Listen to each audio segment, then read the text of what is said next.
व्यास और मैं हूं आपके साथ रिया। राजधानी रायपुर की सड़कों पर मौत का तांडव थमने का नाम नहीं ले रहा है। ट्रैफिक पुलिस की सख्ती, जागरूकता अभियानों और नियमों के बावजूद सड़क हादसे लगातार बढ़ते ही जा रहे हैं। साल 2025 में हादसों में मौतों का आंकड़ा डराने वाला है और नए साल की शुरुआत भी सड़क पर मातम के साथ हुई है। सवाल ये है कि आखिर राजधानी की सड़कें कब तक सुरक्षित हो पाएंगी? देखिए इस पर एक रिपोर्ट। रायपुर की सड़कों पर आज हालात ऐसे हो चुके हैं कि हर सुबह घर से निकलने वाला व्यक्ति सुरक्षित लौटेगा या नहीं, ये कहना मुश्किल होता जा रहा है। राजधानी की सड़कें अब सिर्फ ट्रैफिक का रास्ता नहीं रही, बल्कि एक ऐसी खामोश कब्रगाह में बदलती जा रही है, जहां हर दिन लापरवाही, तेज रफ्तार और सिस्टम की नाकामी किसी न किसी की जान ले लेती है। ट्रैफिक पुलिस की सख्ती, लगातार चलाए जा रहे जागरूकता अभियान, भारी भरकम चालान, स्पीड कैमरे, नो पार्किंग जोन, शराब पीकर गाड़ी चलानों पर कार्रवाई और बार बार नियम बदलने के बावजूद सड़क हादसों का सिलसिला थमता नजर नहीं आ रहा। साल 2025 के आंकड़े इस सच्चाई को बेरहमी से उजागर करते हैं। साल 2024 की तुलना में सड़क दुर्घटनाओं में मौतों की संख्या में 9.35% की बढ़ोतरी दर्ज की गई है और ये आंकड़े दिसंबर महीने को शामिल किए बिना है। सिर्फ 335 दिनों में रायपुर की सड़कों पर 573 लोगों की मौत हो चुकी है, यानी हर दिन औसतन करीब 2 परिवार उजड़ गए। ये सिर्फ आंकड़े नहीं है, ये वो चेहरे हैं जो अब कभी घर नहीं लौटेंगे। वो बच्चे हैं जो पिता का इंतजार करते रह जाएंगे। वो माँ बाप हैं जिनका सहारा हमेशा के लिए छिन गया।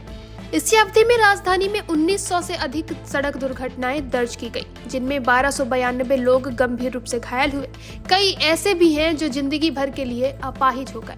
अगर पिछले 5 वर्षों की तस्वीर देखें तो हालात और डरावने वाले नजर आते हैं। राजधानी के 31 थाना क्षेत्रों में कुल 1105 सड़क हादसे, 3110 मौतें और करीब 7900 घायल, यानी हर थाना क्षेत्र एक संभावित एक्सीडेंट जोन बन चुका है, जहां कभी भी किसी की जिंदगी खत्म हो सकती है। नए साल की शुरुआत भी कोई राहत लेकर नहीं आई। 9 वर्ष के जश्न के बाद भी सड़कों पर मातम पसरा रहा।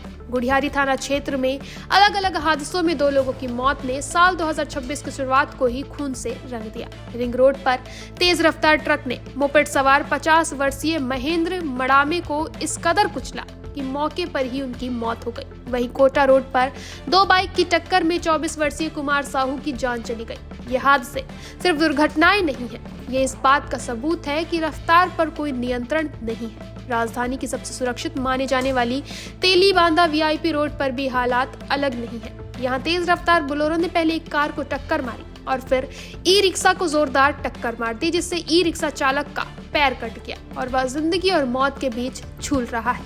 सवाल ये है कि जब वीआईपी रोड पर यह हाल है तो बाकी शहर का क्या हाल होगा?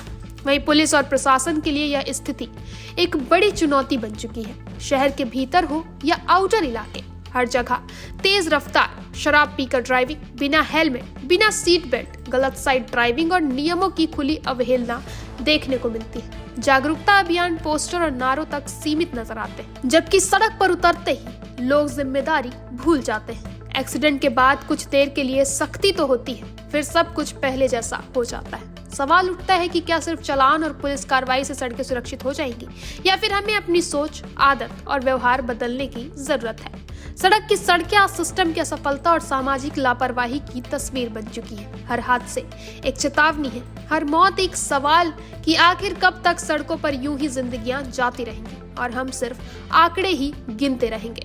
अगर अब भी ठोस कदम नहीं उठाए गए तो आने वाले सालों में रायपुर की सड़क और भी ज्यादा जानलेवा साबित होगी।